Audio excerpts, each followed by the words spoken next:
case unique in criminal history that would create global fascination. Another serial killer is in the news. This killer does not fit the typical profile. 6 men shot in cold blood. She was a danger to any man she picked up on the highway. A brutal killer stalks the state of Florida. Hey, you want to help me make some money? I really feel she was evil. One of the most evil people I've ever been around. Highway hooker turns serial killer. She hated men. That's exactly why she killed. Made it real easy to pull the trigger. This is the remarkable story of the investigation into the world's most infamous female killer. She was more of an animal. She frankly needed to be put down. I'll be up in heaven while y'all are rotting in hell.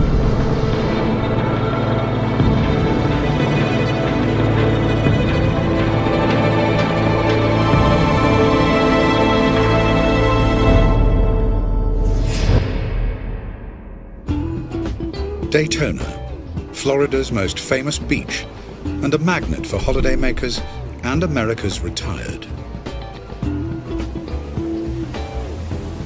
As the 1980s draw to a close, a dark cloud is brewing over the Sunshine State. December the 1st, 1989. Police recover an abandoned vehicle. The car has been stripped of ID and wiped clean of prints. The owner is missing. Lieutenant Steve Binniger is initially unconcerned. A lot of people go missing in this state because it's a very transient state. I mean, the state of Florida attracts people from literally worldwide. A gruesome discovery 5 miles away from the abandoned car plunges detectives into a murder investigation. Police struggle to identify the corpse.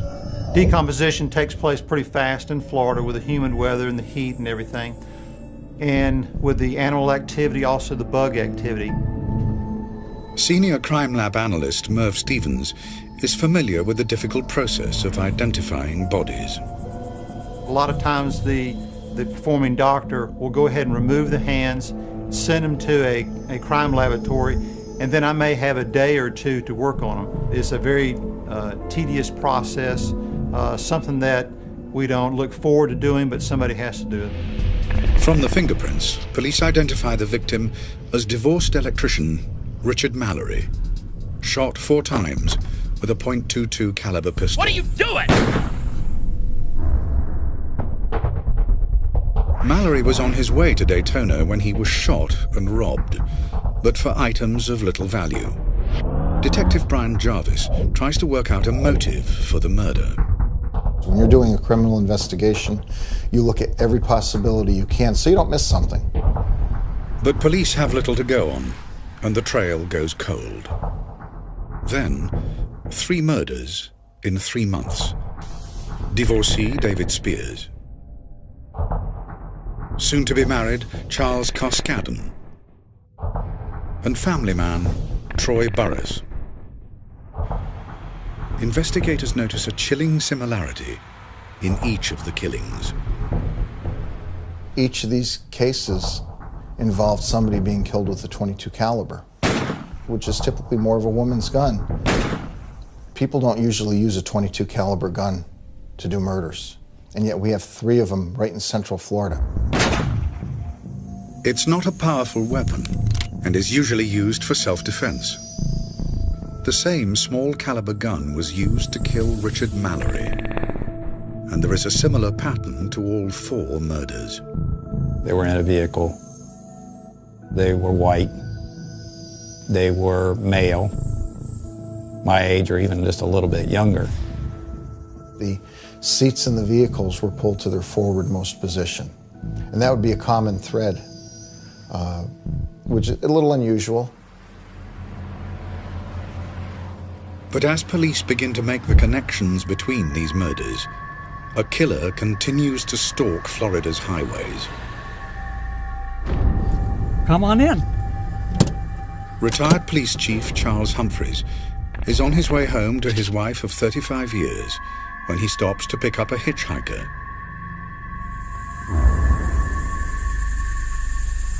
Listen, if you want money, I've got money. With a fifth man lying dead, police are rocked by the realization they are hunting a serial killer. A task force is set up to analyze the murders and draw up a profile of the killer. What kind of person could get close enough to all of the victims to perpetuate this crime? All the particulars to the individual crimes were discussed. There was a timeline set up for all the individual victims' time of death and items that had been found. Forensic investigator Ward Schwab is part of the team looking for patterns that could unmask the killer. That's when the linkages actually started forming for me. Condition of the victims' bodies led investigators to speculate that it might be a murder by a prostitute or someone that was out commissioning for sex. Where there were some partial nudity of the victim, plus there were some evidence of discarded condoms. Something extraordinary begins to dawn on the task force. Could it be that the serial killer they need to catch is a woman?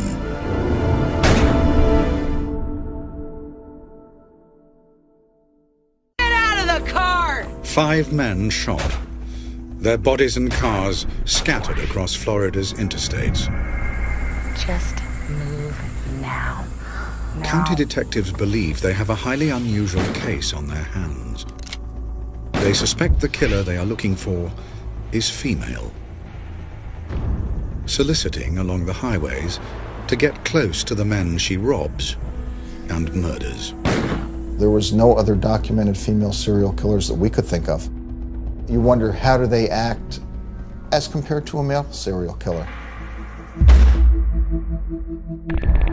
The 5th and latest victim is retired police chief Charles Humphreys, who was returning home from his job as a child welfare officer.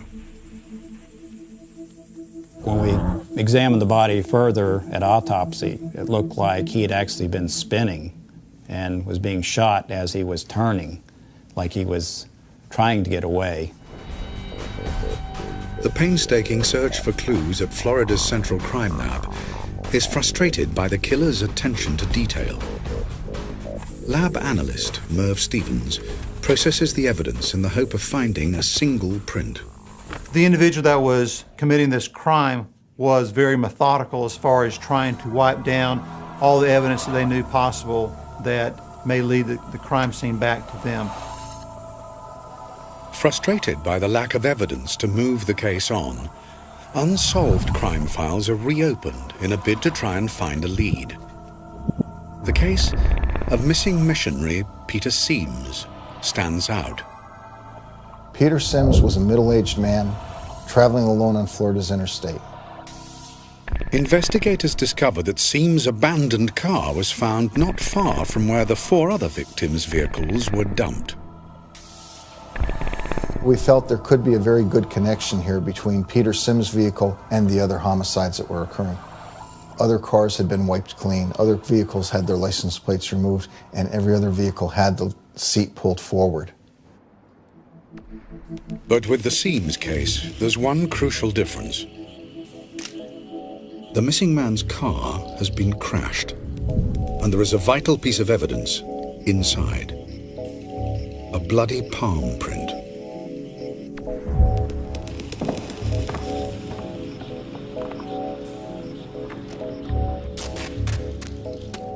The palm print being made in blood makes it a very fragile type of print. If you start moving around too much, the print will actually almost just fall to pieces. It's the first definite clue for the investigators. I theorized that she had touched her forehead and noticed that she had some blood. In grabbing the armrest to release the door handle is where the palm print was found. And unless you take the armrest off, you wouldn't see the palm print. Finding the killer's print is a major break. Merv Stevens works on the critical job of analysis. But the Seams case has provided another vital lead. The police have an eyewitness account from a local resident who was close to Seams' car on the day it was crashed and then dumped. There were a couple people outside of her house using her hose. She noticed they had blood on them, and they were rinsing the blood off. Detectives are staggered. A whole new twist is added to the investigation. The sketch, based on the eyewitness's account, shows not one, but two female suspects. Do investigators now have two serial killers on their hands? It was overwhelming. I can remember my first thought is, what do we do next? But detectives have little time to think before another body is discovered. Normally with a body dump, you have some other evidence there. In this particular case, there was none. It appeared to me that someone had gone to great lengths to try and hide the identity of the decedent. The seventh victim is identified as trucker and reserve police officer Walter Antonio. What forensics notice at the crime scene is vital. We could see indentations on his hands where he had rings that had been removed. We saw an indentation on his wrist where a wristwatch had been removed, but none of those were in the immediate area. If detectives could locate these missing possessions, they could lead directly to the killer. Police begin an extensive search of Florida's pawn shops in the hope of finding evidence. $30. Sign here. But they know time is not on their side. We realized that the frequency of the homicides was increasing. And we knew we had to act quickly because we didn't want to have anybody else killed. The police go public with the sketches of the suspects. It's a subject that seems to horrify and fascinate us at the same time. Another serial killer is in the news. This killer does not fit the typical profile. It was a tough decision because once you release that, you don't know how the public's going to react, if they're going to panic, if they're going to help, what's going to happen, and you really have to be prepared for it. And at this point, we were prepared to release them. Within hours of the report, hundreds of tips come flooding in. There was a sketch of a lady that looked very much like the lady I'd picked up the night before. It said that they suspected there might be a woman going around as a serial killer. And it said, you know, if you've had an encounter with anybody that resembles this person, you know, contact the police. So I told my wife, I said, I should probably give the police a call, and I did. Ted Teschner is one of many who respond to the appeal for information. I was heading north on the road and pulled over because I thought at the time that you know, a lady getting picked up by some guy might get hurt. And I thought I was doing a nice thing by picking her up. And I said, well, you know, you're welcome to take a ride in there. She got into the car. She had a bag that she was fidgeting with in her hands. And she asked me, you know, do you think I'm a prostitute? And I thought, that's a strange question. I said, no, I just thought you were a lady that was in need of a ride. I wasn't picking her up to get those services. So, you know, she didn't want to stay with me long. The investigators can now begin to build a profile of the suspects. The leads coming in were pretty good. You don't always get that lucky. They point to two women who stay in the Daytona area, who match the description of the eyewitness sketch. Part of the leads indicated that they had stayed at the Fairview Motel under the name of Cammie Marsh Green, then room number 8. We had the Volusia County Sheriff's Office checked their pawn records to see if there had been anything pawned in any of these names. And what they found was that Cammie Green had actually pawned a couple of items. We got the pawn tickets from them, and one of those pawn tickets included the items that had been taken from Richard Mallory, a radar detector and a 35mm camera. Let's fill this up. Police quickly realize that Cammie Marsh Green is a false name. But the pawn shop has provided detectives with a vital piece of evidence. All right. At that time, you were required to put a fingerprint on the pawn ticket. Well, fingerprints don't lie. Thumbprint here.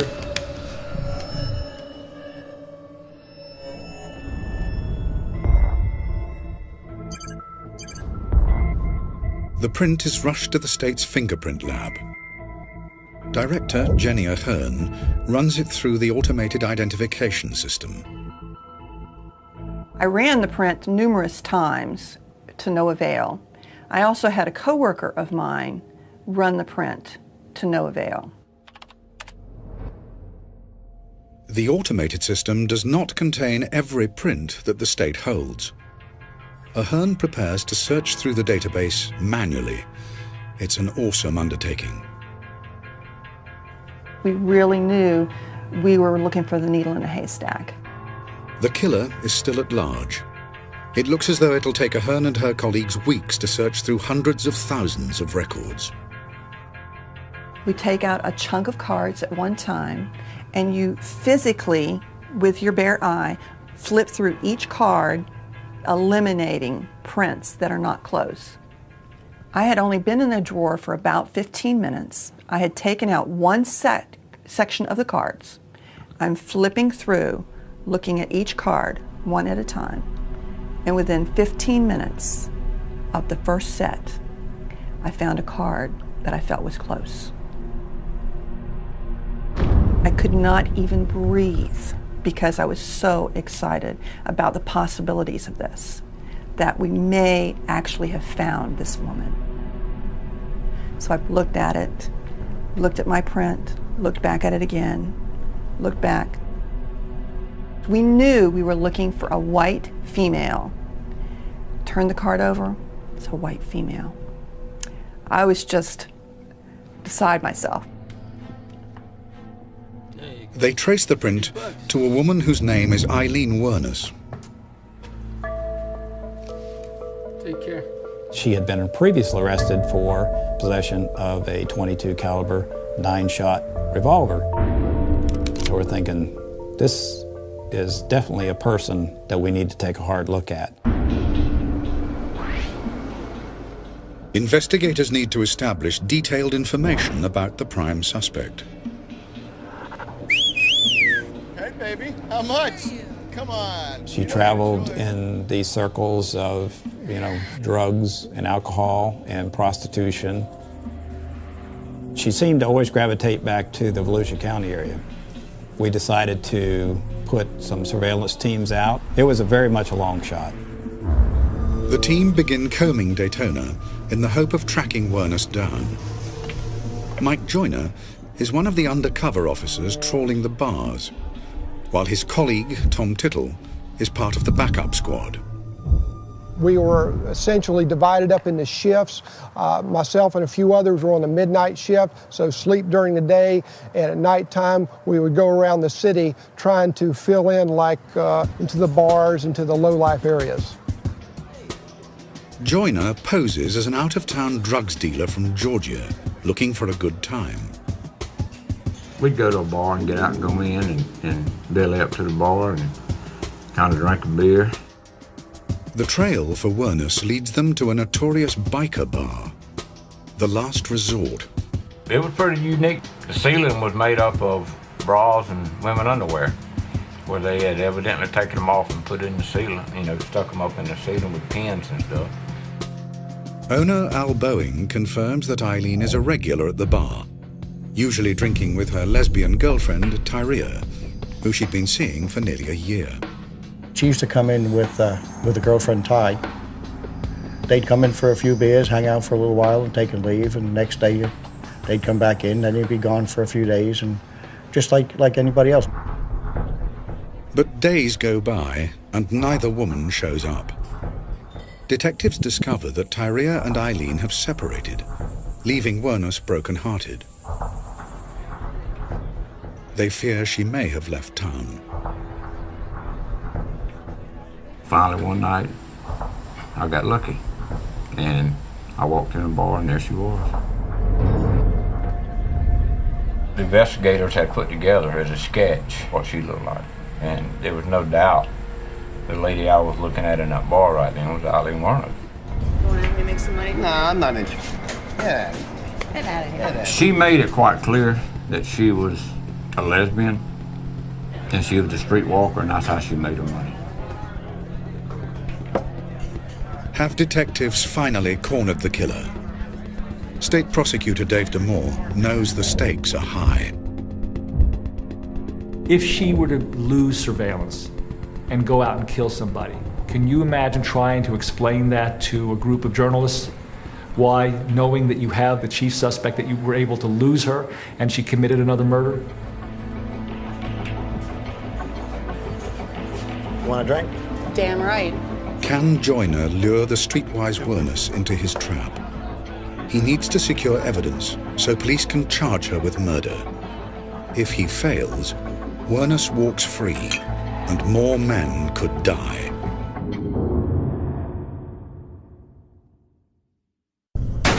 With 6 men dead and 1 man, Peter Seams, missing, investigators have tracked down and put their prime suspect, Aileen Wuornos, under surveillance at the notorious biker bar, The Last Resort.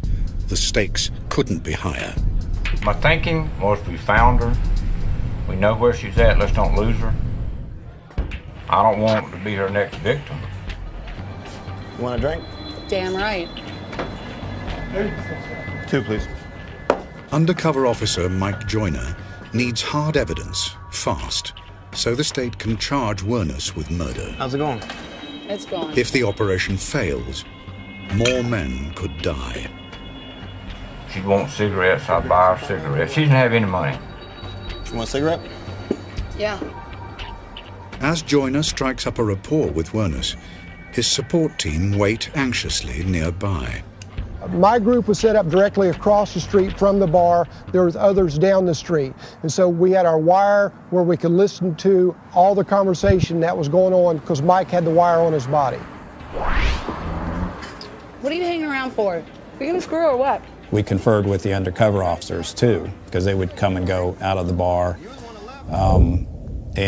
These 2 guys were excellent undercovers, and I have a great amount of respect for them personally and people who can do that kind of work. As the investigation closes in on Wuornos, the team listening in agonize over what to do next. My difficulty was that my job would be to get a conviction based upon evidence that I didn't have yet. Effectively, what we had was a lot of circumstances. We could put her in a lot of places, but we couldn't put a gun in her hand. Okay. Is that the key to your hotel room over there? Is that where we're going? No. No. What police want to find is the murder weapon. If Wuornos has a .22 caliber gun in her possession, it'll be crucial evidence. I honestly believed that she had a gun in that bag. So what you got in the suitcase? A little something sexy for later? Damn it! One more. Relax. I get you another one. I'll get you another one. Relax. Relax. It was starting to get intense because we knew we can't lose her, and of course the safety of the officers was paramount. I said, we've got to arrest her.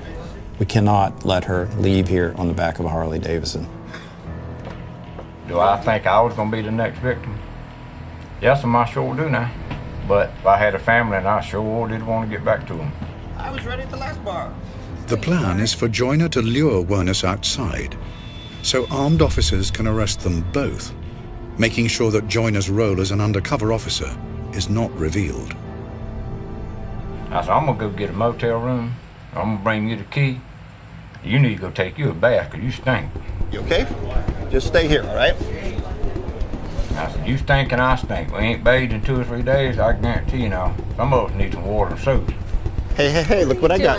Look what I got. Get your bag. Let's go. Come on. Come on. Come on. Let me grab my beer. Don't get lost. Don't get lost on me here, darling. Stop! Stop! Police! What's this about? Hands behind your head! What's this all about? I didn't do anything! I didn't do anything! They had to put us in the back seat of a patrol car together. And I really jumped on her pretty hard at that point. What the hell did you do? Why were you in here? I don't know, I think they think I killed somebody. Finally, when it was over, it was like a big calm after a hurricane.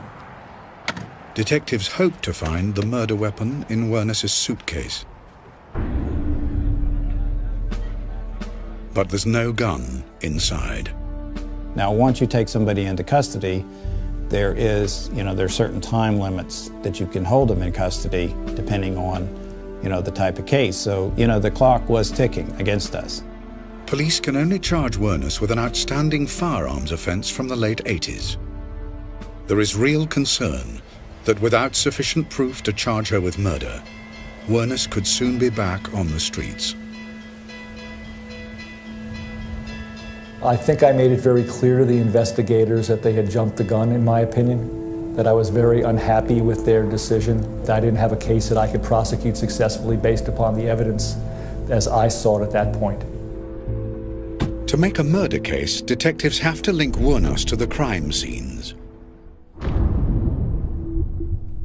Lab analyst Merv Stevens can finally compare the bloody palm print he found in missing man Peter Seam's car with an arrest print taken from Wuornos. Once I have my photograph of the area, I tried to look for identifiers. In this case, this flexion crease that is appearing in the latent left and also in the inked palm print. Then I try to look for the uniqueness, and you can go through and find points of identity in both photographs. And I made a decision that it was her palm print that was left in Peter Sims's vehicle.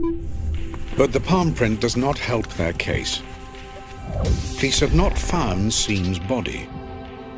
Without his corpse, there's no proof of murder. With time running out, detectives mount a search to track down Tyria Moore, the second female suspect from the witness sketch, and Wuornos' ex-girlfriend. We didn't know with Tyria Moore how much she was involved at that point either, but we needed to locate her because we felt like that was going to be critical. Officers tracked Tyria down to her sister's home in Pennsylvania. I wanted to afford Miss Moore an opportunity not only to help me build my case, but to prove to me that she was not involved. And I felt the best way to do that was to put her in a position to assist us in our investigation and set up a surreptitious phone call between she and Aileen Wuornos where they could converse about what had happened. Police realized that Tyria could be the key to securing a confession from Wuornos. The confession was critical to breaking the case. I mean, to actually making it from, well, this is probably the person that did it, to convicting this person. Tyria agrees to help. Police set a honey trap. I'm getting scared. Wow. I definitely don't think there's anything to worry about. Well, I'm pretty damn worried. I'm not going to let you get into trouble. We were sitting right there listening, and she was very nervous about it and worried about it. And she had feelings for Aileen. You could tell she did. But I'm not going to jail for something you did. This isn't fair. Yeah, I don't think she wanted to go to jail for her now.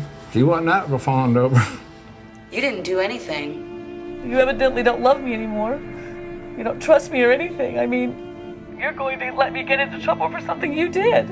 Listen, quit crying and listen. I can't help it. I would die for you. Would you? That's the truth. I'd gladly die for you. I'll just wait for you on the other side. I love you. I really do love you. I love you a lot. I don't know whether I should go on living or just...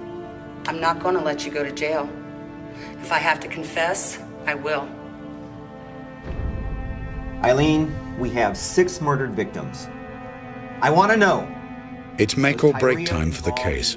Despite the damning honey trap call with Tyria, the police still need a full confession from Wuornos to try her for first-degree murder. As Wuornos faces a police interrogation, Public Defender Michael O'Neill reminds his client of her rights. That's my job as a defense attorney, to protect her interests at that point. I have to try and convince her not to make any statements and not to give any confession about anything, and told her that she had that right to remain silent, and it would be my advice to her to use that right and don't say anything. But no matter what I said, she wouldn't have it. 8 days after her arrest, police finally ask Wuornos the question that proves decisive. I want to know, was Tyria involved in these killings? I did the killings. It was me. Go ahead and put me in the electric chair. Her total focus was on her friend and protecting her friend. She She showed absolutely no concern about herself and her own fate. The police tactic of convincing Aileen of the need to save Tyria from prosecution has paid off. Had it not been for that connection between her and Ty Moore, and I would give her this as far as some humanity, she was attempting to protect Ty Moore. You can't take that away from her. There is a link of humanity there. That's one of the only decent things that I saw her do. The more she talked to him, the more I realized that the consequences for her would likely be severe. Most of the time I was drunk as hell. It really didn't matter. I was a professional hooker. I give him a little shit, you know. Made it real easy to pull the trigger. Forensic psychologist Dr. Glenn Caddy is shocked by the picture that emerges of Wuornos' descent into a life of crime and prostitution. It was clear that this woman had an exceptionally, profoundly impaired history. I know that there was a substantial amount of child sexual abuse to which she was subjected. Abandoned by her mother and paedophile father, Wuornos was brought up by her grandparents. As an escape from the savage beatings from her grandfather, Laurie Wuornos, the young Aileen quickly learned to blank out her emotions and use any means by which to gain acceptance. By age 7 or 8, she was hypersexual.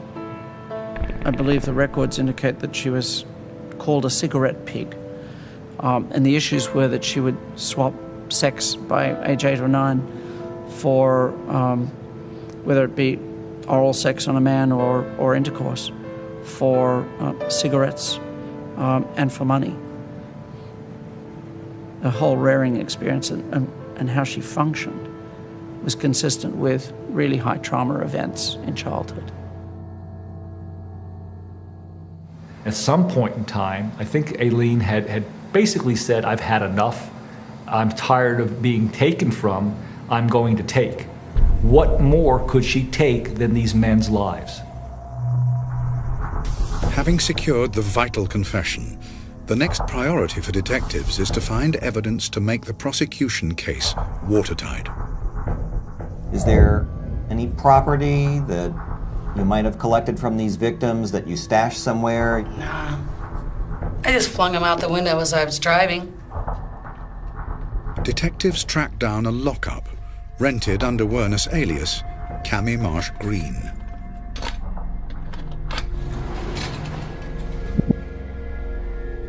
The harsh truth is revealed. Wuornos has hoarded personal possessions stolen from her murdered victims. A lot of these items were personal to the individual. They were briefcases, they were watches, they were rings. It may have been souvenirs, or it may have been a further attempt to try and hide the identities of the victims. And we were actually able to tick off items and establish what belonged to which victim. For police, this is vital evidence. For victims' families, a reminder of their loved ones. We have some hair here. Among the items is a hairbrush. Bag that. Peter Seames's son is asked to identify it. He kind of lifted it up in front of him, and his voice started to quiver. And he said, my father used to brush my hair when I was a child with this brush. And I remember the tears welling up in my eyes, and I was just about to cry. To this day, that image of that boy remembering his father brushing his hair with that hairbrush brings tears to my eyes. Get out of the car! What are you doing? What are you doing? Police have a confession. They have evidence to link Wuornos to the victims. But to clinch the case, they need the murder weapon. With nothing left to lose, Wuornos leads them to a small bridge close to the last resort bar. She had taken the handgun, which was a .22 revolver, a set of handcuffs, and also a pocket knife. And she'd placed them in this cloth bag and then threw them as far as she could into the water. A team of divers went in and almost immediately found the bag. But Stevens is extremely concerned about this most critical piece of evidence. I had given the dive team and everybody instructions, put all the items in a bucket or a pail with the water that it came out of, because if you take it out, it's probably going to start rusting immediately. The gun has remained intact long enough to reveal yet more damning evidence against Wuornos. Our firearms examiner was able to go ahead and out of the 7 cases that she was charged with, I believe it was either 3 or 4, positively said that was the gun that was used in the commission of those crimes. Police now have enough evidence to proceed to court. A trial date is set for Aileen Wuornos. The public is shocked as news of her alleged crimes hit the airwaves. Authorities call her the first true female serial killer. But now there is a new twist. Wuornos claims the murders were committed in self-defense. The world's media must await the trial of Aileen Wuornos. Will she become the first convicted female serial killer in Florida's history?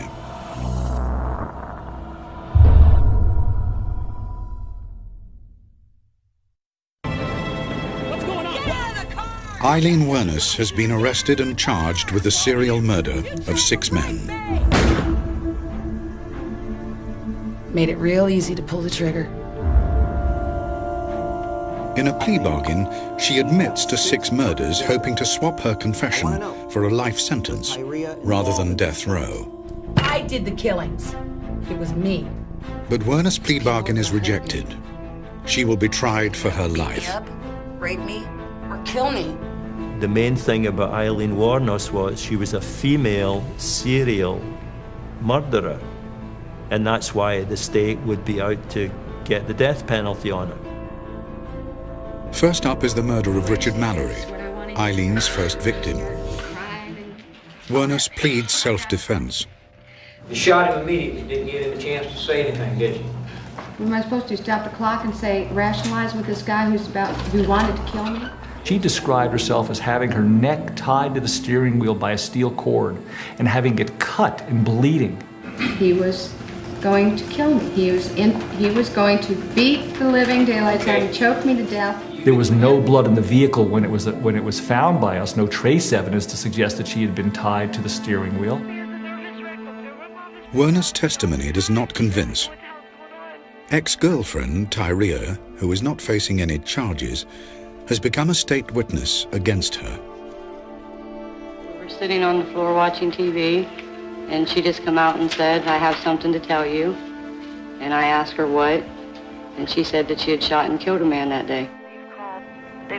Their taped telephone conversation is powerful evidence against Wuornos. I don't know whether I should keep on living or if I should... No, Ty, listen. What if they don't believe me? Ty, listen. What? I'm not going to let you go to jail or anything. If I have to confess, I will. She is found guilty, and the judge imposes the ultimate sentence.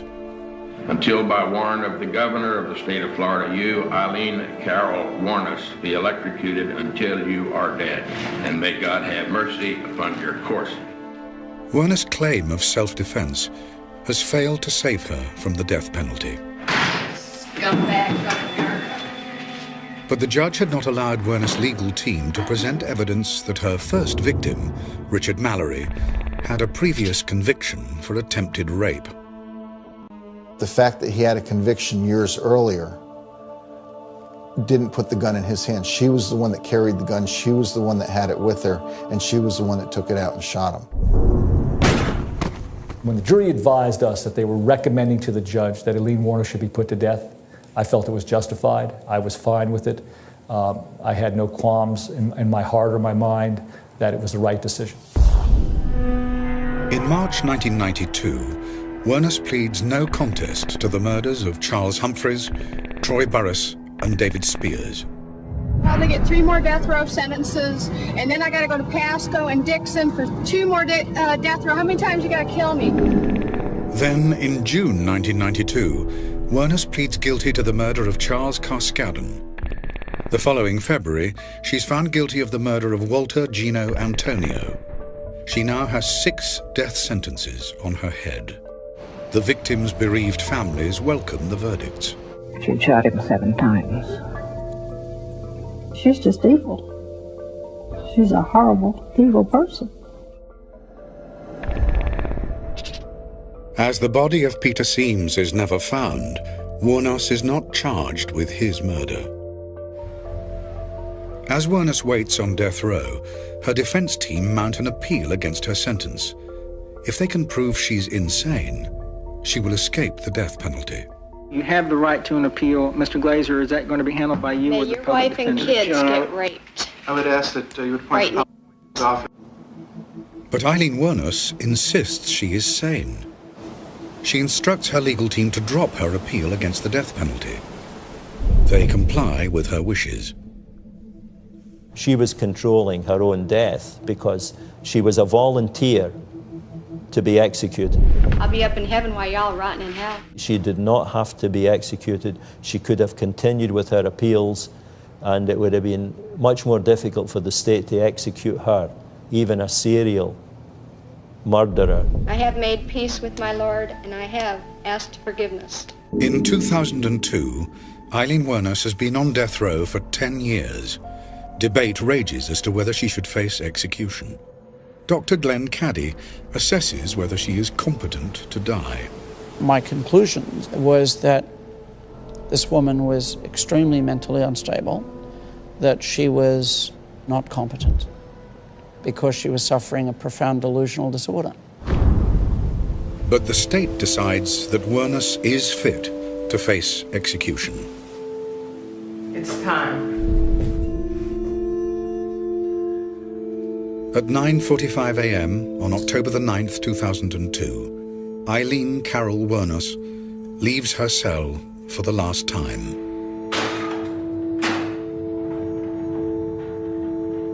Her agenda was that she wanted to die.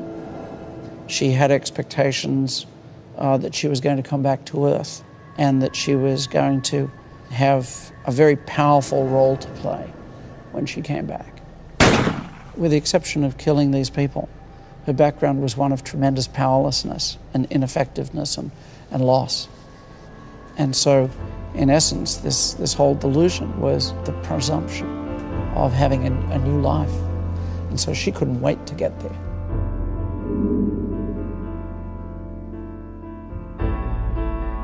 Wuornos receives a lethal injection.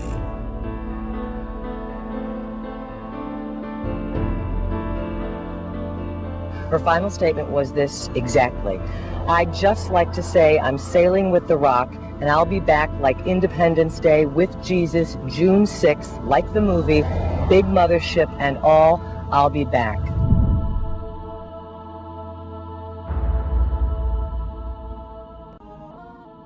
A year after her death, Hollywood releases a movie based on Wuornos' life. Some of those involved in the case feel differently about the fictional portrayal of a woman they met in real life. I know that Hollywood has tried to portray her as an empathetic, sympathetic person driven to this. That was not Aileen Wuornos. That was not her life. Give me that damn gun. I don't believe Aileen Wuornos should have been executed. I felt that she was a hideously tragic figure. Her mental state was one of progressive deterioration from probably age 4 onwards. Her circumstances, all of them, were tragic.